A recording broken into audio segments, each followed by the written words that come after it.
ഇന്ന് ദൈവകരുണയുടെ തിരുനാൾ നാം ആഘോഷിക്കുകയാണ്. നിങ്ങൾക്കെല്ലാവർക്കും ഈ തിരുനാളിൻ്റെ എല്ലാ ആശംസകളും നേരുന്നു. കഴിഞ്ഞ ഒരാഴ്ചക്കാലമായിട്ട് നമ്മൾ ധ്യാനിച്ചു പോകുന്നത് ദൈവകരുണയെക്കുറിച്ചാണ്. ഓരോ ദിവസത്തെയും നിയോഗം സമർപ്പിച്ച് നമ്മൾ പ്രാർത്ഥിക്കുകയുണ്ടായി. ഇന്നുകൊണ്ട് ആ ദൈവകരുണയുടെ നിയോഗ സമർപ്പണ പ്രാർത്ഥന തീരുകയാണ്. നമ്മൾ ഇന്ന് പ്രത്യേകമായി ധ്യാനിക്കുന്നത് ദൈവമക്കളാകാൻ നാം കരുണയുള്ളവരായി മാറണം. ഈ ഒരു സന്ദേശമാണ് ഈ തിരുനാളിലൂടെ ദൈവം നമുക്ക് നൽകുന്നത്, ദൈവം ലോകത്തിന് നൽകുന്നത്. കഴിഞ്ഞ ദിവസങ്ങളിലെല്ലാം ഇതുമായി ബന്ധപ്പെട്ട ഓരോരോ കാര്യങ്ങൾ നമ്മൾ ധ്യാനിച്ച് മുമ്പോട്ട് പോരുകയായിരുന്നു. ഇന്ന് പ്രത്യേകമായിട്ട് നമ്മൾ ഇവിടെ ശ്രദ്ധ കേന്ദ്രീകരിക്കുന്നത് ഒരു വചനഭാഗത്താണ്. മിക്കായുടെ പുസ്തകം 6-ാം അധ്യായം 8-ാമത്തെ വചനം. ദൈവത്തെ പോലെ കരുണയുള്ളവരാകാൻ, ദൈവത്തെ പോലെ ദൈവമക്കളും ആയിത്തീരാൻ എന്ത് ചെയ്യണം എന്നുള്ളത് കൃത്യമായിട്ട് ഇവിടെ പറഞ്ഞിരിക്കുന്ന കാര്യമാണ്. നല്ലതെന്ന് പറയാവുന്ന വളരെ പ്രധാനപ്പെട്ട 3 കാര്യങ്ങൾ, അതാണ് ഈ വചനഭാഗം നമ്മെ ഓർമ്മിപ്പിക്കുക. 1, നീതി പ്രവർത്തിക്കുക. 2, കരുണ കാണിക്കുക. 3-ാമത്തേതാണ് വിനീതനാവുക. ഈ 3 കാര്യങ്ങളും ദൈവമക്കൾക്ക് വളരെ പ്രധാനപ്പെട്ടതാണ്. നാം ദൈവത്തെ പോലെ ആയിത്തീരണമെങ്കിൽ ഈ 3 കാര്യങ്ങൾ നമ്മുടെ ജീവിതത്തിൽ സ്ഥാനം പിടിക്കണം. നീതി പ്രവർത്തിക്കുക, കരുണ കാണിക്കുക, വിനീതനാവുക. ആദ്യമായിട്ട് നമ്മൾ ചിന്തിക്കുന്നത് ഏതാനും ചില വചനഭാഗങ്ങൾ നമ്മെ ഓർമ്മിപ്പിക്കുന്നുണ്ട്. നമ്മുടെ വിളി എന്താണ്? നാം ദൈവമക്കളാണ്. എങ്ങനെയെങ്കിലും നമ്മൾ ജീവിച്ചാൽ പോരാ. ആരെങ്കിലും കാണിക്കുന്നത് കണ്ട് അതിൻ്റെ പുറകെ നമുക്ക് പോകാൻ പറ്റില്ല. നാം ദൈവമക്കളാണ്. നമുക്കൊരു വിളിയും നിയോഗവുമുണ്ട്. ഇത് വചനം കൃത്യമായിട്ട് നമ്മെ ഓർമ്മിപ്പിക്കുന്ന കാര്യമാണ്. ചില വചനഭാഗങ്ങൾ ഈ കാര്യം നമ്മളെ ഓർമ്മിപ്പിക്കും. മത്തായി 5:48, സ്വർഗസ്ഥനായ പിതാവ് പരിപൂർണനായിരിക്കുന്നത് പോലെ നിങ്ങളും പരിപൂർണരാകണം. ഇത് നമ്മുടെ വിളിയാണ്.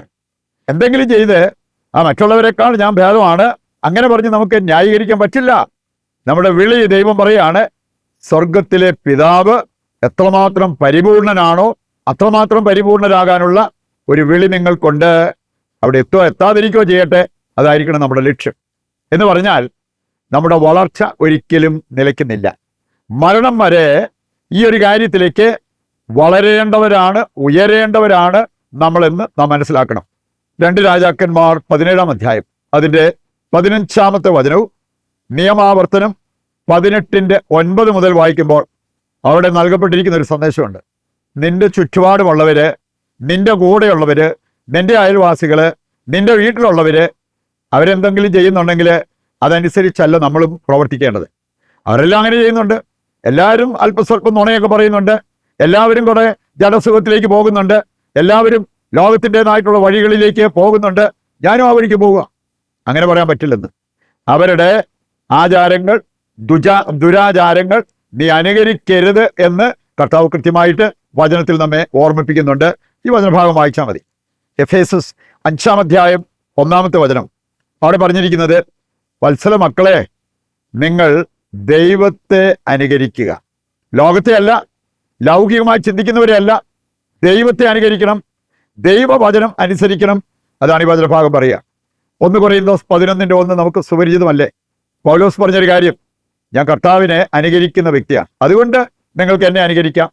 കർത്താവിനെ അനുകരിക്കുന്നവരെയാണ് നമ്മൾ അനുകരിക്കേണ്ടത്, അല്ലാതെ ലോകത്തെ അനുകരിക്കുന്നവരെ അല്ല, പൈശാചികമായിട്ടുള്ള കാര്യങ്ങൾ അനുകരിക്കുന്നവരെ അല്ല നാം അനുകരിക്കേണ്ടതെന്ന്. യോഹന്നാൻ 13:15 വായിച്ചാൽ യേശുവിന് പറയാൻ പറ്റിയ ഒരു കാര്യം അവിടെയുണ്ട്. ഞാൻ നിങ്ങൾക്കൊരു മാതൃക നൽകി.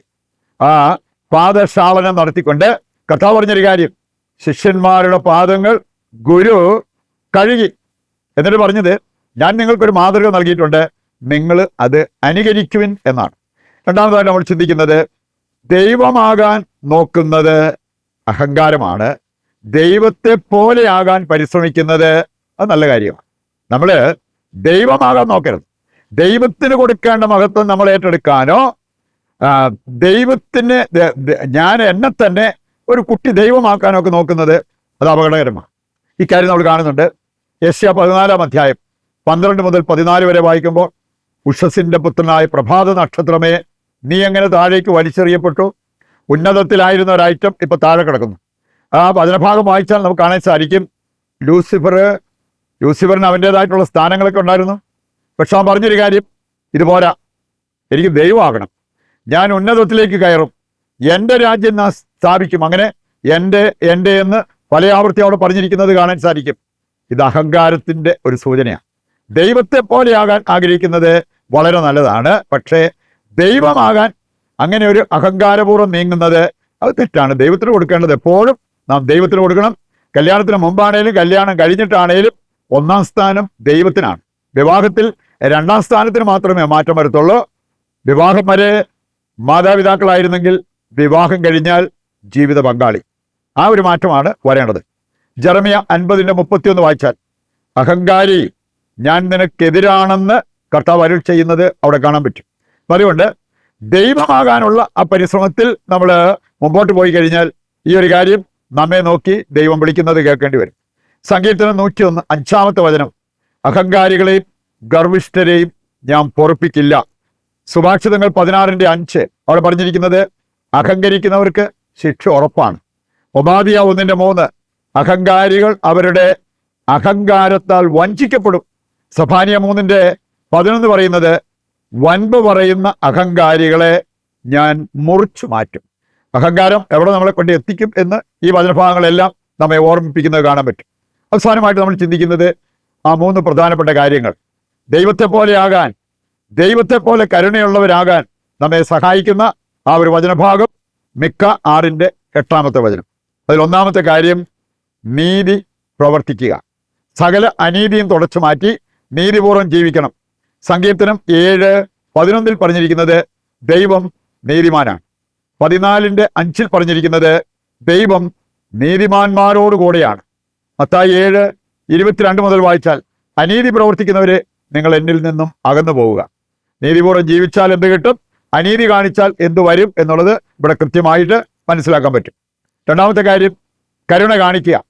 നമ്മൾ കാണുന്നുണ്ട് യാക്കോസ്ലീഹ 2:13, കാരുണ്യരഹിതരുടെ മേൽ കാരുണ്യരഹിതമായ വിധി ഉണ്ടാകും.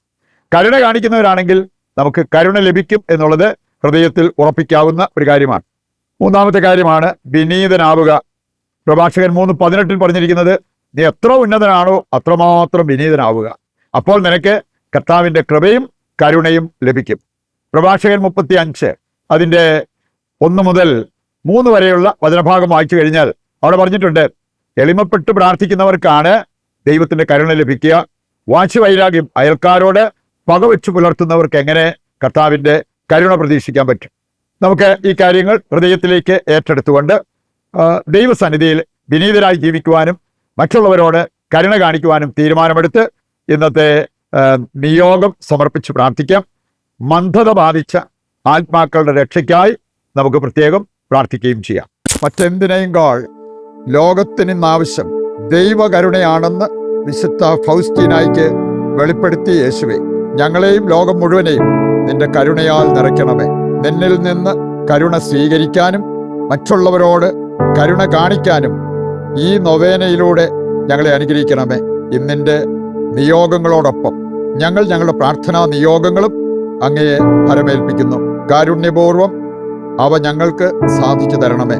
വിശുദ്ധ ഫൗസ്റ്റീനായെ, വിശുദ്ധ ജോൺ പോൾ പാപ്പായെ ഞങ്ങൾക്ക് വേണ്ടി പ്രാർത്ഥിക്കണമേ. ആമേൻ. ഇന്നിൻ്റെ പ്രത്യേക നിയോഗവും നമ്മുടെ എല്ലാ പ്രാർത്ഥനാ നിയോഗങ്ങളും ദൈവകരങ്ങളിൽ സമർപ്പിച്ചുകൊണ്ട് ദൈവത്തെ താഴ്ന്ന സ്വരത്തിൽ സ്തുതിച്ച് ദിവ്യകാരുണ്യ ആശീർവാദത്തിനായിട്ട് നമുക്ക് ഒരുങ്ങാം. യേശുവേ നന്ദി, ഹല്ലേലൂയ. കർത്താവേ ഏറ്റെടുക്കണമേ. ഞങ്ങളുടെ ഈ പ്രാർത്ഥനാ നിയോഗങ്ങളെല്ലാം അവിടുന്ന് ഏറ്റെടുക്കണമേ. ലോകം മുഴുവന് വേണ്ടി ഞങ്ങൾ സമർപ്പിക്കുന്ന പ്രാർത്ഥനാ നിയോഗത്തെയും അവിടുന്ന് പരിഗണിക്കണമേ. ദൈവമേ നന്ദി, യേശുവേ നന്ദി.